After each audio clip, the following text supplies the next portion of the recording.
Wall Street war stories, the dot-com crash. Most crashes have to start off with a good old-fashioned blow-off top. Now, if you go back to 1999, when it was FOMO like you could not believe, you had pet food companies, surgeon generals, meme coins like stocks IPOing, daily. Now, of course, Wall Street was horrified by all this, as Wall Street always is by any new trend. I'm sitting here watching this going, there's a triangle formation, everyone hates it, and as a young guy, I'm like, yeah guys, sorry, Nasdaq's going to 5,000, and everyone hated it. Meanwhile, in the legacy world, a guy I had a huge amount of respect for, Charles Clough from Merrill Lynch, he was at the top of their research pyramid, and he kept telling people, get out, get out, get out. Don't do it, don't do it, don't do it. Now, the brokers that work for Merrill Lynch were furious about this because, they don't get paid for being short. They get paid to bring their clients in, get long, get a commission. That's how it worked back in the day, right? Again, this is mostly pre-PC. So here is this like, oh my God, I can't believe these bearish guys, and we want to be long and we want to participate, and I'm going buy. This is me as a small guy, and I'm watching all of this rage. Meanwhile, I know that this guy's eventually going to be right. So what happened? Well, Nasdaq broke out of this triangle formation. It went to 5,000, and then at the top, Charles Clough gets fired from Merrill Lynch. And I knew that that was the end.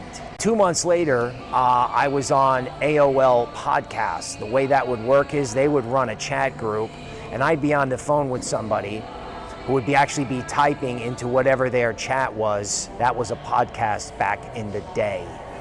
I would have to tell people, person after person after person, that you know what, if you bought the top, dump the stuff and rotate into something else later on.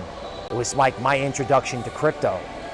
Now, my real introduction to crypto was when, tech really started to fall apart, say in 2000 and 2001. There was a December where Fidelity adjusted its tech holdings by 2% and sent Nasdaq 20% lower. For anybody who's hearing this is 2025.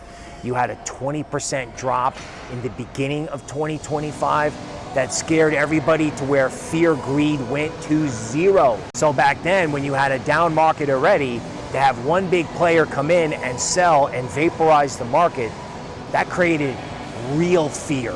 So the marketplace in 12 months went from euphoria to a point where not only was the market cascading lower into perma-fear, but the people who had been involved in the tech IPOs couldn't get jobs. They were considered scammers. Now, I didn't cry for them because the amount of money that they made was staggering. But, the whole tech IPO thing was so toxic that people even really questioned Google several years later. Every big mistake starts with denial. At tops, it's denial as to how high it can go. Trends always last longer than you think. Then when it goes bust and you have dip buyers, they meet people like the ECB who raised rates at the time to make sure that when it cracked, it went down. So it's all good on the way up. And then when it turns on these gigantic bubbles, it's literally all bad, from all euphoria to all fear. Now, of course, everybody in crypto goes, oh yeah, Bill, I know all about that. We do that every 6 to 12 months, and that's true. But to live it and to see it allows you to recognize it. So I lived it, and now you can see it.